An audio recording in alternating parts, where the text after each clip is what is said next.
Во две трошни соби без никакви примања живее петчленото семејство Ѓоргиеви од Струмичко Просениково. Тврдат дека неправедно Центарот за социјални работи од Струмица им е окинала социјалната помош што ја примаре до март, а средствата од околу 8500 денари за нив бил единствениот извор за екзистенција.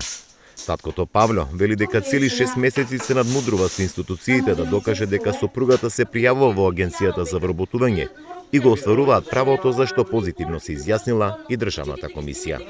Каква е таа правда? Жената се пријавува се, па вика не се пријавила се. Па тоа ми укажи. Прави има жалба, значи жалбата од Скопје го од Скопје се усвојува, дај тоа решението. Некого. Некого види. Тук дека пише тук. Ја тоа Скопје, ја тука пише се уважува. Значи од Скопје се уважува, од нашата комисија тука не се уважува тука. Каква е таа комисија тука?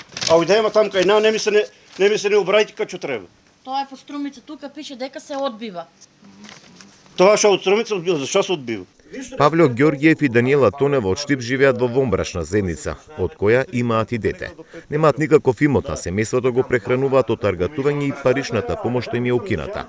Тонева вели дека се пријавува во Агенцијата за вработување, но социјална помош не добиваат. Заради мене била причината да не се пријавам, дека пријавих се слободно може тука да видите. Значи, пак се пријавам редовно, али не е правилно. Зимах дечки и јаду 600 динара за тоа лично детенце и зими ги скина. Зашо така? Ја тоа детенце, комшиите го гледат, секој се мале станува тражи паштета. Јас не сум вработена, он не е вработен, немаме самњудели. Од овоа тука само се живее, друго ништо. Слободно, одете и другата соба тамука. Снимајте и тамука, nimаме ништо нема да сме богати со купател, оперални. Ајде, ние ништо немаме.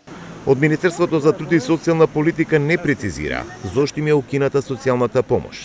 На прашањето одговорија дека вонбрашната сопруга не се пријавувала во рок од 30 дена од приемот на решението, при што потврдија дека Државната комисија ја уважила нивната жалба, со што предметот го вратиле на повторно разгледување и одлучување на правостепениот орган, кој повторно носи негативно решение.